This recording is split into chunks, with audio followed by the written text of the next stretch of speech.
آپ دیکھ رہے ہیں آخر کب تک وقار علی خان کے ساتھ۔ بسم اللہ الرحمن الرحیم، السلام علیکم ناظرین، آپ دیکھ رہے ہیں آپ کا معروف program O P T V global, overseas Pakistani global network. Of course یہ پروگرام اوورسیز پاکستانیوں کے لیے شروع کیا گیا ہے اور ان کی آواز کو بلند کرتا ہے اور آپ تک ان کی آواز، ان کے خیالات اور ان کے اوپینین آپ تک پہنچاتا ہے، اور جو بھی ان کی فکریں ہیں پاکستان کے لیے اور جو بھی ان کی سوچ ہے پاکستان کے لیے، وہ آپ تک پہنچانے میں ایک اہم کردار ادا کرتا ہے۔ ناظرین، آپ دیکھ رہے ہیں میرا مخصوص پروگرام ہے، خصوصی پروگرام ہے یہ او پی ٹی وی گلوبل کا آخر کب تک۔ تو میں کافی غیر حاضر رہا ہوں کیونکہ کچھ ایشو تھے جس کو میں ڈیل کر رہا تھا، تو I am done with that انشاءاللہ، اور اب آپ کے ساتھ مسلسل میری بات چیت ہوگی۔ اور آج کا جو موضوع بحث ہے وہ بہت ہی ہاٹ ایشو ہے پاکستان کا، جس میں ایک آڈیو لیک ہے، ٹھیک ہے۔ یہ ہر چینل اس پہ بات چیت کر رہا ہے اور ہر چینل نے اس پہ بات چیت کی ہے، لیکن بہت سے موضوعات کو انہوں نے ٹچ نہیں کیا ہے۔ ناظرین، اس سلسلے میں اوورسیز پاکستان کے بارے میں بھی بات چیت ہوئی ہے اس آڈیو لیک کے اندر، وہ بھی اس کے اندر موجود ہے۔ اور میں سمجھتا ہوں کہ پاکستان جو کہ دنیا کی چھٹی بڑی ایٹمی طاقت ہے، اور جس کے پاس میزائل ٹیکنالوجی ہے، جو تھنڈر پلین بناتا ہے، اور جس کا سلسلہ افغانستان سے لے کے گلگت اور کشمیر تک پھیلا ہوا ہے، اور بلوچستان تک کا جو بھی چیزیں ہو رہی ہیں، پاکستان کے خلاف جو بھی موومنٹ چل رہی ہیں، افغانستان سے پاکستان کے خلاف اور انڈیا سے پاکستان کے خلاف اور بلوچستان میں، وہ تمام تر گفتگو جو ہے وہ اسلام آباد کے پی ایم ہاؤس میں ہوتی ہے، اور وہ چیزیں اگر باہر جانے لگیں تو پاکستان ایک کاغذ کا ٹکڑا ہے، ایک ریت کی دیوار ثابت ہوگا دشمنوں کے سامنے۔ اس چیز پہ آج تک کسی نے ابھی بات چیت نہیں کی ہے، صرف لوگ بات کر رہے ہیں کہ وہ لیک ہے کہ جی انڈیا سے ایک پاور پلانٹ آ گیا، وہ آدھا آ چکا ہے اور آدھا کب آئے گا، تو اس کو کیبنٹ سے کیسے کلیئر کرائیں گے، اس میں شہباز شریف اپنا ایک رول ادا کریں گے، تو بہت ساری چیزیں ہیں۔ تو آج میں نے اپنے ایک بہت ہی مخلص دوست اور اپنے ہمارے بیورو چیف ہیں ساؤتھ کوریا سے، جناب شارفی صاحب، ان کو میں نے موضوع کیا ہے تاکہ ہم ان سے گفتگو کریں اس سلسلے میں کہ وہ ایز اے اوورسیز پاکستانی کیا سوچتے ہیں۔ السلام علیکم۔ جی وعلیکم السلام وقار علی خان صاحب، بہت بہت شکریہ آپ کا، تھینک یو۔ سر، پاکستان ایک چھٹی ایٹمی طاقت ہے۔ Pakistan carry on very sophisticated missile system. Pakistan is a producer of the thunder plane, okay. Pakistan کی آرمی انوالو ہے سرحدی علاقوں میں، جہاں پہ وہ افغانستان کی سب سے لمبی سرحد ہے، وہاں پہ بلوچستان میں جو موومنٹ چل رہی ہے، جس کو انڈیا آپریٹ کر رہا ہے مختلف کونسلیٹ سے اور انڈیا سے، وہ ایک ایشو ہے، گوادر پورٹ کا ایشو ہے۔ تو یہ ساری بات چیتیں اور سب چیزیں ہوتی ہیں کیپٹل ہل پہ اسلام آباد میں۔ تو آپ کیا سمجھتے ہیں کہ یہ جو آڈیو لیک ہوئی ہے، ٹھیک ہے یہ تو شہباز شریف سے اور ان کے رشتہ داروں سے متعلق ہے، ان کی پرائیویٹ باتیں ہیں،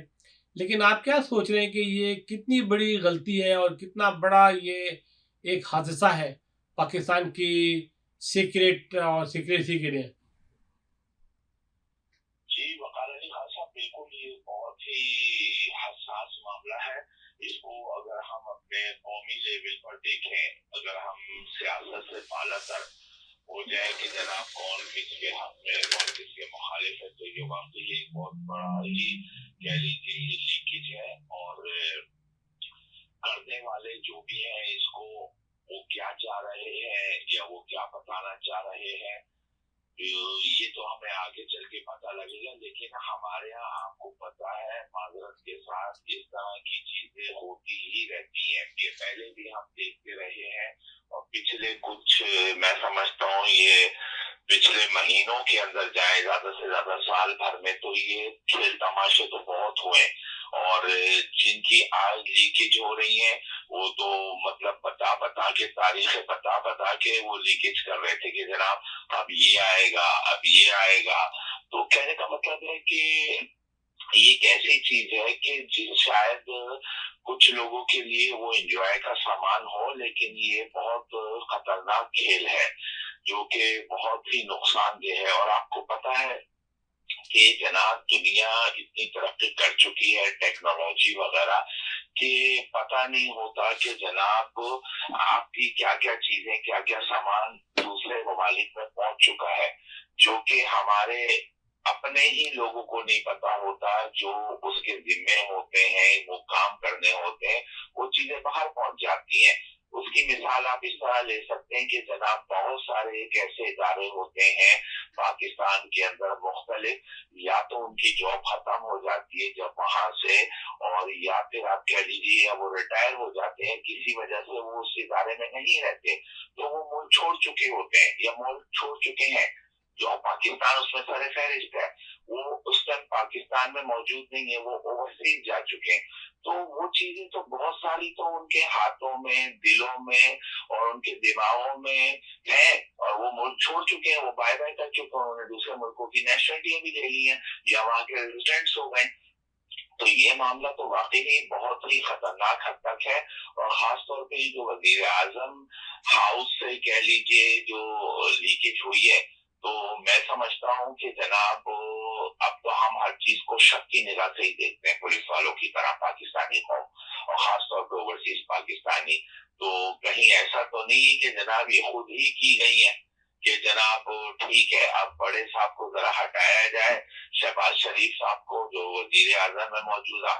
امپورٹڈ حکومت کے، کہ جناب ٹھیک ہے اب ان سے سسٹم چل نہیں رہا تو چلے یہ کوئی نہ کوئی بہانہ کیا جائے اور ان کی جگہ کوئی دوسرا نیا نام لیا جائے۔ اور آپ کو پتا ہے وزارت سابق خزانہ وہاں سے نکل چکے تھے اور اب پہنچ بھی گئے غالباً پاکستان کے اندر، تو اب وہ کیا کریں گے، کس ذمے سے کس حیثیت سے کام کریں گے، یا پھر خدا نہ خواستہ ان کو لانے کے بعد ایسا تو نہیں ہے کوئی دنوں بعد اس کسی بہانے سے ان کو لایا گیا ہے اور جو پچھلے ان کے اوپر کیسز وغیرہ تھے وہ اٹھائے جائیں گے۔ تو یہ بڑا ہی میں سمجھتا ہوں عجیب ہی سلسلہ چل رہا ہے۔ اوورسیز پاکستانی کو تو بخدا اس پر بڑا دکھ ہو رہا ہے کہ جناب یہ کس قسم کی چیزیں کر رہے ہیں، وہ جناب پلانٹ لے رہے ہیں انڈیا سے، ٹھیک ہے ہمیں اور آپ کو تو پتا ہے جو سمجھ رکھتے ہیں جو شعور رکھتے ہیں کہ یہ جو سابقہ حکومت تھی اور آج بھی موجود ہے کسی حد تک حکومت کے اندر، تو ان کے ریلیشن تو انڈیا سے ہم سب کو پتا ہے، اور وہ لیکیج میں اور پتہ لگ رہی ہے، عام عوام کو بھی پتہ لگ رہا ہے جن کے اندر شعور نہیں تھا کہ جناب ان کے تو انڈرسٹینڈنگ چل رہی ہے۔ تو یار یہ تو شریف فیملی تو بہت بڑا سیکیورٹی رسک ہے گورنمنٹ آف پاکستان کے لیے، یہ کہ ہماری فوج کے جو عہدیدار ہیں یا جو کرتا دھرتا ہے ان کو اس بارے میں علم نہیں ہے کہ یہ ہو کیا رہا ہے۔ اس میں تو ہماری فوج کی باتیں بھی ہوتی ہیں، ہمارے بارڈر کی بھی باتیں ہوتی ہیں، ہمارے سیکورٹی پلان بھی ہوتے ہیں، وہ بھی افشا ہو جائیں گے تو اس کو اسٹیبلشمنٹ نہیں دیں گے کہ یہ government is a totally security risk. بالکل بالکل، دیکھیے جی اب میں اور آپ بات کریں تو ہمارے تو بھائی سیدھی بات ہے پھر پڑ جلنے شروع ہو جاتے ہیں ان باتوں کے اوپر، اتنی اونچی باتیں ہیں، کیوں نہیں پتا ہے، سب پتا ہے، ادارے ہیں پاکستان کے، جو ادارے ہیں ایجنسیز ہیں، خفیہ ادارے ہیں پاکستان کے، جو ذمہ دار ہیں، ان کو جب دنیا کے اندر ان کا ایک نام ہے، وہ پہچانے کہ جناب پاکستان کے جو ادارے ہیں یہ اپنے ماہرانہ وہ کہہ لیجیے اپنی فیلڈ کے اندر ماہر لوگ ہیں، یہ دنیا کو سمجھتے ہیں اور ان کو بڑے اس سے دیکھا جاتا ہے دنیا بھر کے اندر، مطلب کسی بھی نام سے آپ کہہ لیں کہ جناب بہت سمجھدار اور بڑا عربی کا جملہ ہے جو کہ اچھے معنی بنتے ہیں اس کے کہ شاطر ہیں، تو میں سمجھتا ہوں کہ جناب بالکل پتا ہوگا، اور اب تو عوام کو پتہ لگ گیا کہ جناب ان کے کیا رشتے ہیں، پاکستان کے جو مخالف ممالک ہیں ان کے ساتھ کون سے رشتے ہیں اور کیسے رشتے ہیں، اور وہ ساری باتیں ان کے وہ چچا بھتیجے والے رشتے نہیں ہیں، ان کے رشتے صرف کاروبار کے ہیں۔ یہ جو موجود حکومت ہے خاص طور پہ نون لیگ، یہ تو بزنس مین گروپ تھا جو آپ ضیاء کے دور سے ہی دیکھیں جب یہ اقتدار میں آنا شروع ہوئے ہیں، لایا گیا ہے، اور ان کی پہلی ذمہ داری وزیر خزانہ بنایا گیا تھا پنجاب کا بڑے میاں صاحب کو، تو یو نو ویل، تو کیوں نہیں پتا ہے، بالکل پتا ہے، لیکن ان کو سوچنا چاہیے کہ حکومت کا چلانا، ملک کا چلانا اور اپنے ذاتی کاروبار کو چلانے میں بہت بڑا فرق ہوتا ہے۔ تو یار میں یہ دیکھ رہا ہوں کہ مفتیٰ اسماعیل جو کہ چائلڈ ہوڈ سے بزنس مین ہے اور ہمیشہ انہوں نے بزنس کی زندگی گزاری ہے، جیسا بھی بندہ ہے belong to the business community. Okay. اب جب کہ انہوں نے دیکھا کہ millions of dollar rolling in from different countries, ٹھیک ہے, تو شریف فیملی کے منہ میں پانی آ گیا کہ یار اتنا پیسہ رول ان ہو رہا ہے سندھ میں, پنجاب میں, فلڈ کے سلسلے میں, تو اس کو کس طریقے سے جو ہے مینیج کرتے ہوئے اپنے فائدے اٹھائے جائیں. What do you think about that? دیکھیں سر, یہ آپ نے بڑی ہی بہت دور کی کہتے ہیں نا, بہت دور کی کوڑی لائی, یہ آپ نے بہت ڈیپلی بات کر گیا, اور یہ وہی لوگ کر سکتے ہیں بات جو پاکستان کے سیاستدانوں کی اندر کی دلی اور ذہنی سوچ سے واقف ہوں. تو جیسے بھی کچھ لمحے پہلے ہم نے بات کی تھی کہ جناب یہ تو گروہ بھی کاروباری ہے, سرمایہ دار ہے, صنعت کار ہے, تو وہ تو چاہتا ہے 2 کے 4 کیسے کیے جائے اور طریقہ کار کیا ہے. اور اس بات کو میں پڑھاتے ہوئے ان سے پہلے آج کل جو آپ سوشل میڈیا پہ یا ٹک ٹاک ٹائپ کی چیزیں دیکھ رہے ہیں, جو اس میں مطلب معذرت کے ساتھ تو افسوس والی چیز ہوتی ہے, لیکن لوگ اس پہ ہنس رہے ہوتے ہیں. جو شہباز شریف صاحب کی موجودہ جو ایک کہہ لیجیے وزیر اعظم بھی کہلاتے ہیں, ان کی وہ بنی بھی ہوتی ہے کہ جی مجھے پیسے دے دیں, میں آپ کو انشاءاللہ میں مانگنے نہیں آیا, میں یہ کرنے نہیں آیا, بس مجھے آپ دے دیں. تو کہنے کا مطلب یہ ہے, یہ جو چیزیں ہیں جو آپ بات کر گئے کہ جناب رائے ٹپکنی شروع ہو گئی ہے جو اوورسیز سے دنیا سے, ٹھیک ہے, جتنی بھی امداد ہوئی ہے اور وہ پیسہ آ رہا ہے, اور پاکستان کے اندر یہ ہمیں بڑا افسوس کے ساتھ کہنا پڑتا ہے کہ چیک اینڈ بیلنس کا مسئلہ رہتا ہے, خاص طور پہ ان معاملات میں جب کوئی ناگہانی آفت میں انٹرنیشنل ریلیف فنڈز قائم ہوتا ہے اور اس کے اندر چیزیں آنی شروع ہوتی ہیں, مال و اسباب آتا ہے, رقم آتی ہے, تو اس کو مطلب چیک اینڈ بیلنس کے پاس ہم نے تو نہیں دیکھا. شاید آپ کو کچھ یاد ہو کہ جناب اس کا صحیح طریقے سے پتہ لگا کہ اتنا پیسہ یہاں دیا, اس پروونس میں دیا, اس صوبے میں دیا, اور یہ بچا ہے. تو بالکل آپ صحیح کہہ رہے ہیں کہ جناب بہت کچھ آ گیا ہے اور آنا شروع ہو گیا, اور وہ جو ان کے گھر کے بھی خاص بندے ہیں, جو بھی نام دے لیں آپ, سندھی کہہ لیں یا گھر کا ایک فرد کہہ لیں, تو وہ ڈار صاحب آئے ہیں, وزارت خزانہ بھی سنبھالیں گے. وہ کل تک اس کو رکھا ہوا تھا ڈمی کے طور کے اوپر, جس کا بھی آپ نے مفتی اسماعیل کی باتیں جو کی ہیں, اس نے باتیں سنی بھی, گاڑی کو چلانے کی کوشش بھی کی, آئی ایم ایف سے بھی بات کری اس نے, جو کچھ بھی اس سے ہو سکتا تھا, جو اس کی اوقات تھی. اور وہ ظاہری بات ہے, وہ بھی چابی کا ہی گڈا ہے یا گڈا تھا, جس طرح اس سے کہا جا رہا تھا وہ کر رہا تھا. اور اس کو پتا تھا جب تک میں ہوں, جب تک میں نے لوگوں سے باتیں سننی ہے, طنز سننا ہے, میں ان کی بھی سنوں گا, عوام سے بھی سنوں گا, تو وہ لگا ہوا تھا, وہ حاضر. اب آپ کیا سمجھتے ہیں کہ ایک مفرور آدمی, ایک موسٹ وانٹیڈ بندہ, اس کے سارے کیس ختم ہو گئے, کورٹ نے ساری چیزیں وڈرا کر لی, اس کو با آزادی اور بہت پرتپاک طریقے سے ایئرپورٹ سے باہر لایا گیا, آپ اس کو حرف اٹھوا رہے ہیں, اس کو وزیر بنا رہے ہیں,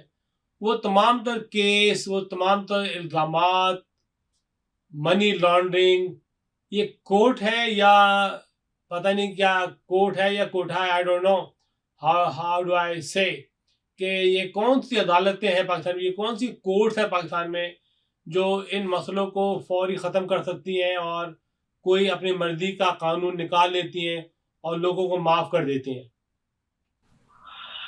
جی جناب, اوورسیز پاکستانی کی حیثیت سے چاہے ہم ہوں, آپ ہوں یا کوئی بھی ہو, ہم یہ چیزیں جانتے تھے کہ ہم نے بہت بڑا وقت اپنا پاکستان میں رہتے ہوئے قریب سے پالیٹکس کو دیکھا ہے اور اوورسیز سے میں بھی دیکھ رہے ہیں. تو جناب ہمارے ہاں تو یہ کہہ لیجیے, جس طرح کہتے ہیں نا کہ جناب محبت اور جنگ میں سب جائز ہے, تو اسی طرح میں سمجھتا ہوں پاکستان کے اندر حکمرانی کے لیے بھی سب کچھ جائز ہے, کہ سب وہ مطلب وہ جس طرح محترمہ مرحومہ بے نظیر بھٹو صاحبہ کہہ چکی تھی کہ جناب یہ کینگرو کوٹس ہیں, اور اس طرح کے, ہم آپ تو نہیں کہتے, ہم تو صرف وہ جملے ہی ریپیٹ کر سکتے ہیں ان لوگوں کے, کہ یہ خود ہی جو سیاستدان جنہوں نے اس سے فائدے اٹھائے یا جو اس کے لپیٹے میں آئے, تو وہ سب ایسے ایسے کمنٹس پاس کر چکے ہیں اعلیٰ عدالتوں کے لیے, چاہے اس میں نواز شریف ہوں یا ان کی صاحبزادی ہوں اور بہت سارے لوگ ہیں.